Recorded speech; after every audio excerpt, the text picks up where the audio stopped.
Bienvenue sur BCN, le podcast des solopreneurs qui veulent apprendre à tester et valider leur idée de business. Tu sais, si tu veux transformer ton idée en business, il y a un truc absolument important que tu dois comprendre dès le début. C'est que tu ne peux pas parler à tout le monde. Dans ce nouvel épisode, on va voir pourquoi choisir ses clients, c'est pas exclure, c'est gagner du temps, de l'argent et surtout de la clarté.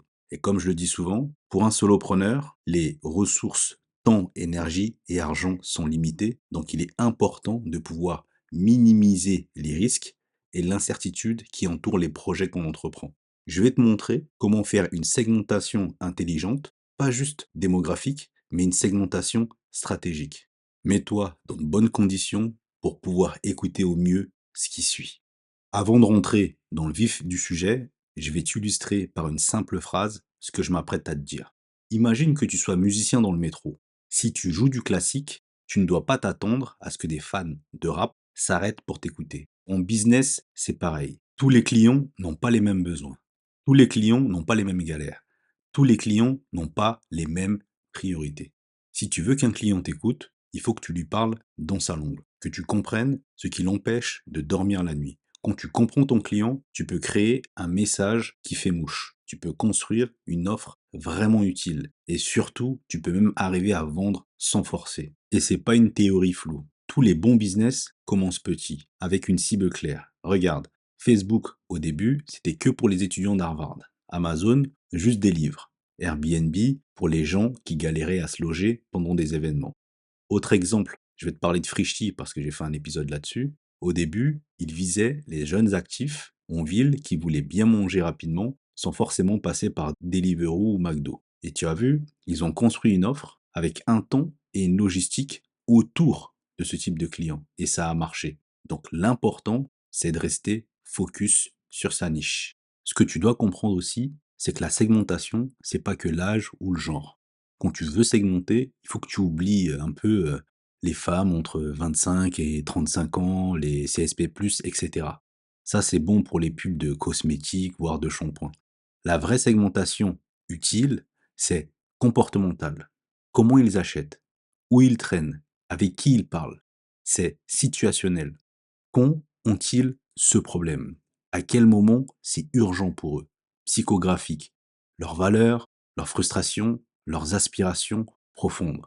Exemple, tu vends une appli pour mieux s'organiser, tu ne vises pas les pros de 30 ans, tu vas viser les freelances qui jonglent entre plusieurs clients et qui se sentent dépassés. Est-ce que tu vois la nuance? C'est là que tu vas taper juste dans le mille, c'est là que tu vas pouvoir faire mouche.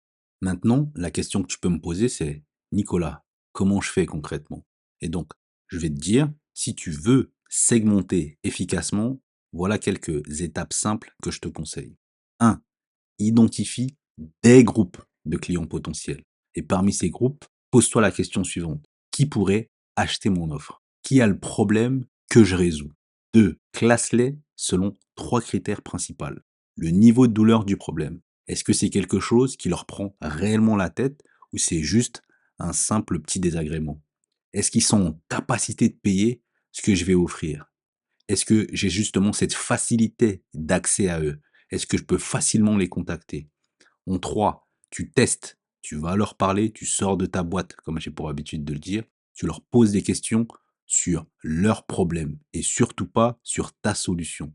Puis, tu écoutes vraiment. Et après avoir fait cela, en 4, tu choisis une cible principale. C'est la cible sur laquelle tu vas te concentrer. Et cette cible, c'est celle qui a un vrai besoin, un vrai budget et une vraie possibilité d'action rapide. Au niveau des outils, pour poser tes idées, je te propose d'utiliser un outil que j'utilise régulièrement, c'est le Value Proposition Canva. Tu prends ta cible principale, hein, pas les trois, vraiment la cible principale, celle qui a retenu l'attention. Tu notes ce qu'elle essaye d'accomplir. Tu notes ses douleurs, ses gains espérés. De l'autre côté, tu fais matcher ça avec ce que ton produit fait ou ce que ton service fait. Comment ton produit ou ton service soulage ces douleurs? Comment il booste les résultats? Ça sera ta V1, tu construiras comme ça une offre petit à petit, par itération, qu'on ne peut pas ignorer. Fais-toi aussi un persona. Pas besoin de faire un truc chiant avec des dizaines de pages. Tu notes simplement un prénom fictif, le job, ce que la personne essaye d'accomplir, les objectifs, ses problèmes et ce qu'elle a déjà essayé. Un petit exemple rapide pour illustrer mes propos. Tu veux vendre des cookies artisanaux, plutôt que viser les gourmands, tu vas viser les jeunes mamans actives qui veulent offrir une pause goûter saine à leurs enfants sans culpabiliser. Et là, tu vois, tu bosses ton message pour elles et pas pour tout le monde. Donc voilà, choisir ses clients, ce n'est pas exclure, c'est mieux servir. Je pourrais aussi dire, segmenter, ce n'est pas t'enfermer, c'est te libérer. Un solopreneur qui réussit, c'est pas celui qui vend à tout le monde, c'est celui qui résout un vrai problème à une vraie personne. Prends le temps de bien choisir ta cible, de l'observer, de l'écouter, de t'adapter, et tu verras, tout devient plus simple quand tu sais à qui tu parles. J'ai essayé de faire précis et concis pour cet épisode. Je pense que je vais l'appeler Niche-toi ou crève. Moins de clients, plus de résultats. En tout cas, si tu as apprécié l'épisode, n'hésite pas à le partager avec d'autres solopreneurs qui pourraient également l'apprécier. N'hésite pas aussi à t'abonner, n'hésite pas à laisser un commentaire et je n'ai plus qu'à te dire de prendre soin de toi et je te retrouve au prochain épisode sur BCN. Allez, ciao, c'était Nicolas.